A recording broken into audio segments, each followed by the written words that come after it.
Assalamualaikum warahmatullahi wabarakatuh. Salam sejahtera untuk kalian semuanya. Gimana kabarnya pada hari ini? Sehat semuanya?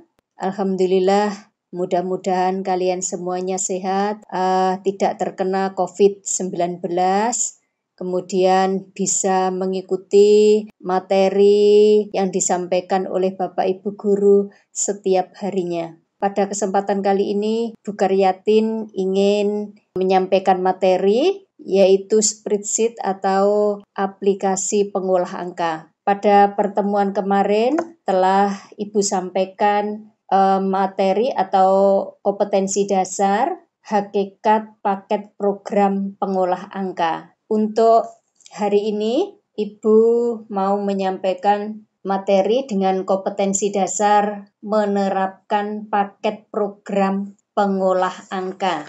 Salah satu software spreadsheet atau pengolah angka yang sering digunakan dalam Microsoft Excel atau sering disebut dengan Excel merupakan program untuk mengolah angka atau data secara otomatis yang meliputi perhitungan dasar matematika, penggunaan fungsi-fungsi tertentu, pengolahan data, pembuatan grafik, dan manajemen data. Untuk masuk ke Excel, langkah-langkahnya adalah kalian klik Start di pojok kiri bawah itu, kemudian klik Microsoft Office, cari dan klik Microsoft Excel. Kebetulan yang saya pakai di sini adalah Microsoft Excel 2010. Jika sudah, kita sekarang berada di lembar kerja Microsoft Excel. Adapun bagian-bagian untuk lembar kerja Excel, yang pertama ada Quick Access Toolbar. Letaknya berada di kiri atas, yang mana Quick Access Toolbar ini mewakili perintah-perintah tertentu yang biasanya sering digunakan. Biasanya berisi perintah save, new, open window, dan lain-lain. Kemudian yang kedua, di sebelah kanannya yang posisinya di tengah ini adalah title bar, merupakan informasi dari nama file yang aktif. Yang ketiga, yang berada di pojok kanan atas, ini disebut size button untuk mengatur tampilan lembar kerja Excel. Terdiri dari di situ perintah minimize, restore down, dan maximize. Jika kita klik restore down ini, maka tampilan lembar kerja Excel lebih kecil. Untuk menampilkan ke full screen, kita klik maximize ini.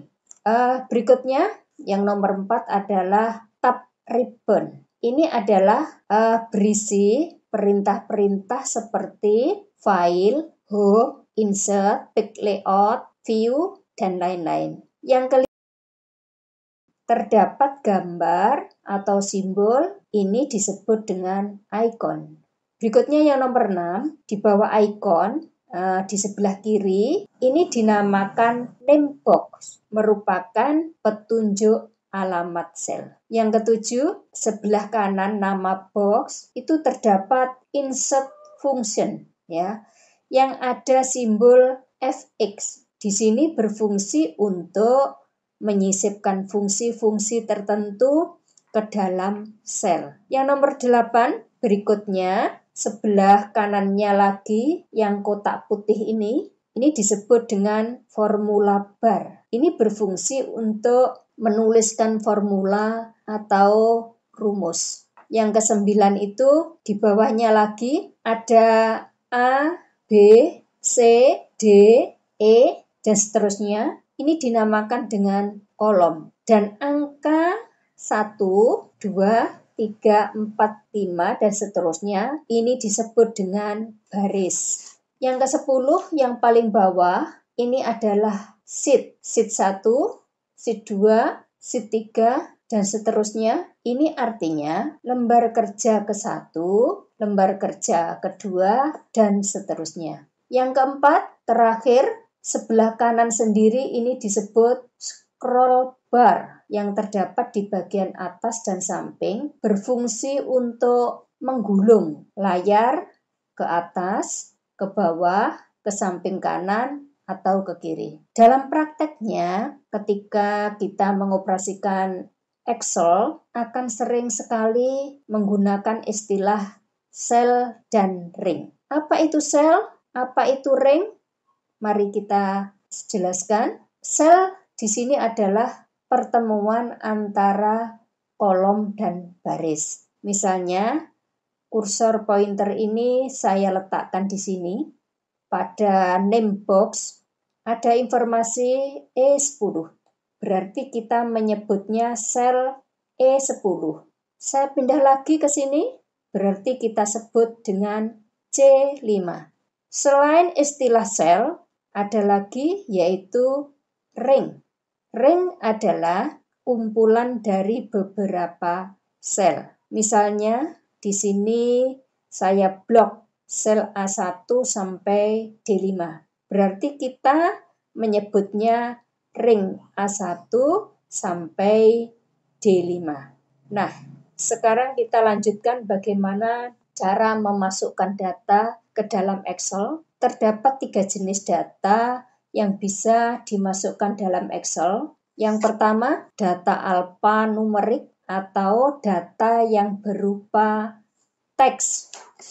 Adalah data yang berupa huruf dari A sampai Z atau simbol seperti bintang di atas, simbol caping, simbol dolar, simbol pagar, dan lain-lain. Bisa juga data yang berupa angka dari 0 sampai 9 yang tidak akan diproses menggunakan rumus seperti data berupa tahun dan data nomor HP.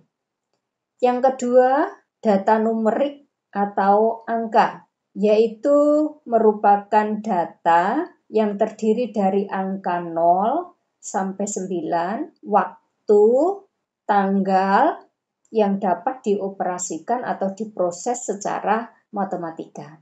Yang ketiga, data formula atau rumus. Data formula itu merupakan tipe data yang terdiri atas rumus-rumus seperti penjumlahan, perkalian, pembagian, fungsi matematika, fungsi statistik, serta fungsi yang lainnya. Contohnya di sini, misalnya kita akan praktek memasukkan data nama siswa di kelas kalian masing-masing. Di sel A2 kita masukkan data yang berupa teks, yaitu daftar nama siswa kelas. Misalnya kelas 10 AKL 1. Pada sel A3-nya kita ketikkan akuntansi dan keuangan lembaga. Pada sel A4 diketik SMK Negeri 4 Surabaya. Kemudian di A5 ketik nomor ya. Kemudian untuk sel A6-nya kita ketik absen. Sel B5-nya ketik nama siswa, sel C5-nya ketik nomor HP, dan di sel D6-nya ketik alamat. Nah, sekarang perhatikan untuk sel yang berisi teks, nama siswa, nomor HP, dan mungkin alamat, tidak cukup kolomnya. Maka kita edit dengan cara dilebarkan kolomnya. Caranya, arahkan petunjuk pointer yang saya gerak-gerakkan ini ke perbatasan kolom B dan kolom C. Ya, di sini sampai keluar tanda plus yang ada anak panah kiri dan kanan. Setelah itu diklik dan ditahan, kemudian digeser ke kanan. Kita ulangi lagi untuk melebarkan kolom nomor HP. Petunjuk pointernya diarahkan ke sini dan digeser ke kanan. Demikian juga untuk kolom alamat kita lakukan hal yang sama. Dan untuk nomor absen, kita kecilkan kolomnya, diarahkan ke perbatasan kolom A dan B dan digeser ke kiri. Baru kita ketik di bawah nomor absen angka 1, nama siswa misalnya Ananda Maharani. Untuk pengetikan nomor HP ini harus selalu diawali dengan tanda koma 1 di atas biar angka 0 di awalnya tidak hilang. Sekarang tugas kalian adalah mengetik data seperti yang saya contohkan di atas sesuai dengan nomor absen dan kelasnya masing-masing. Jika sudah selesai, dikirim ke nomor email saya, yaitu 1970karyatin@gmail.com. Ya, paling lambat akhir minggu ini. Untuk yang belum jelas, bisa kalian hubungi Bu Karyatin lewat Japri atau lewat grup, nanti akan saya ulangi lagi. Saya kira pertemuan kali ini sampai di sini dulu. Assalamualaikum warahmatullahi wabarakatuh.